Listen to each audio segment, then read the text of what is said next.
धार जिला मुख्यालय जहां जिले की सरकार मौजूद है, वहां कूट रचित दस्तावेजों पर ईसाई समाज की संस्था को धार महाराज द्वारा दान में दी गई सेंट टेरेसा स्कूल की अरबों रुपए की संपत्ति का फर्जी तरीके से केयर टेकर नहीं कर दिया सौदा। धार महाराज द्वारा एक ही संस्था को दो अलग अलग ग्राम मगजपुरा तथा ग्राम नौगांव में जमीन दान में दी थी। इसी संस्था की ही ग्राम नौगांव स्थित मकान नंबर 195 आदर्श सड़क मेन रोड पर मिशन अस्पताल संचालित होता था। उक्त जमीन व भवन को प्रशासन ने अपने आधिपत्य में ले लिया, जबकि इसी के समीप इसी संस्था की ग्राम मगजपुरा की जमीन जो अरबों रुपयों की है का सौदा हो जाता है और प्रशासन कोई कार्रवाई नहीं कर पा रहा। यह बड़ा सवाल बना हुआ है। प्रदेश की शिवराज सरकार भूमाफियाओं पर कार्रवाई का दावा कर रही है और इंदौर जैसे महानगर में प्रशासन ने न केवल भूमाफियाओं पर कार्रवाई की बल्कि भूमाफियाओं को जेलों में बंद कर कीमती जमीनें छुड़वाई, जिसे प्रदेश की भाजपा सरकार ने खूब वाहवाही लूटी। सवाल यह उठता है कि जब इंदौर में भूमाफियाओं पर सख्त कार्रवाई होती है, उसी दौरान धार में भी लाखों करोड़ों रुपए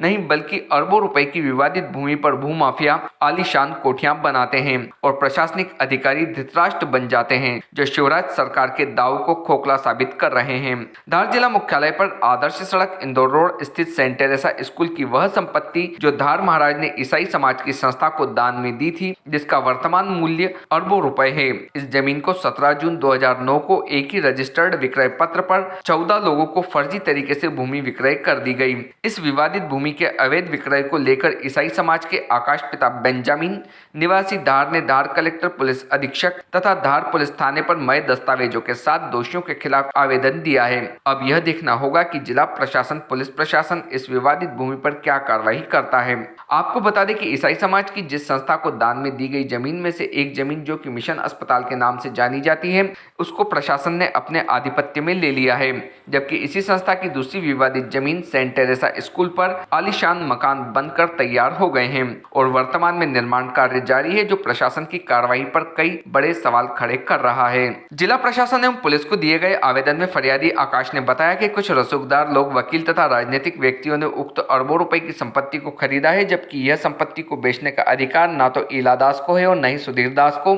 क्योंकि सुधीर दास के पिता डॉक्टर रत्नाकर पीटर दास को इस संपत्ति पर मालवा चर्च ऑफ काउंसिल द्वारा सन 1972 में वेतन पर गरीबों की सेवा के लिए रखा गया था। डॉक्टर रत्नाकर पीटर दास प्रबंधक के तौर पर अपनी सेवाएं देते रहे हैं। सवाल यह खड़ा होता है कि किसी रजिस्टर्ड संस्था द्वारा रखा गया प्रबंधक व्यवस्थापक भूमि का मालिक कैसे हो सकता है। अरबों रुपए की उक्त संपत्ति ग्राम मगजपुरा पटवारी हल्का नंबर 13 रकबा 3.074 है, जिसे धार महाराज ने ईसाई समाज की संस्था को डॉक्टर्स बंगलों के निर्माण हेतु दान में दी थी। उक्त भूमि में परिवर्तन प्रकरण क्रमांक 12/1988/2 में डॉक्टर रत्नाकर पीटर दास द्वारा धार तहसीलदार को जो कथन दिए थे, उसमें उसने स्वीकार किया था कि विषयांकित भूमि सर्वे नंबर 29 रकबा 3.074 ईसाई संस्था की है, जिसका मैं व्यवस्थापक हूँ। स्वर्गीय डॉक्टर पीटर दास द्वारा ही अपने न्यायालयीन प्रकरणों में जो कथन दिए गए हैं, उसमें भी अपने आप को उक्त संस्था का व्यवस्थापक ही कहा गया,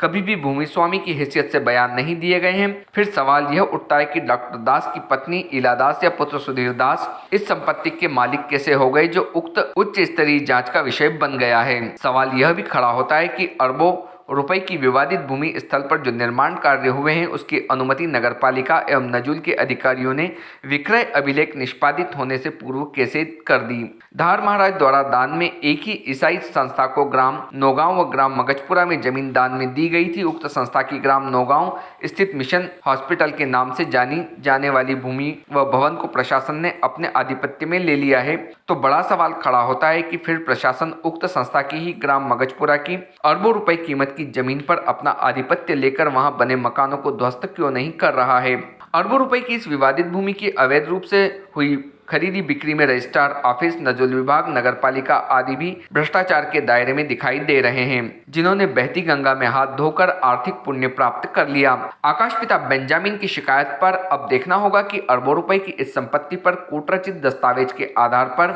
हुए सौदों को तथाकथित सौदागरों के खिलाफ एफआईआर दर्ज होती है या नहीं। यदि दोषियों के खिलाफ कोई कार्रवाई नहीं होती है, तो फरियादी माननीय न्यायालय का दरवाजा खटखटाएगा, जहां से उसे न्याय की उम्मीद है। धार से सुरेश तिवारी की विशेष रिपोर्ट।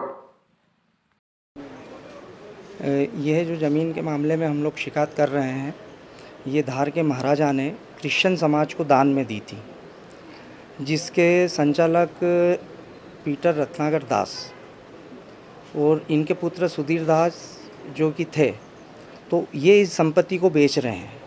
तो एक संचालक के रूप में जो ज़मीन इन्हें दी थी धार के महाराजाओं ने, तो इनका पुत्र कैसे बेच रहा है सर?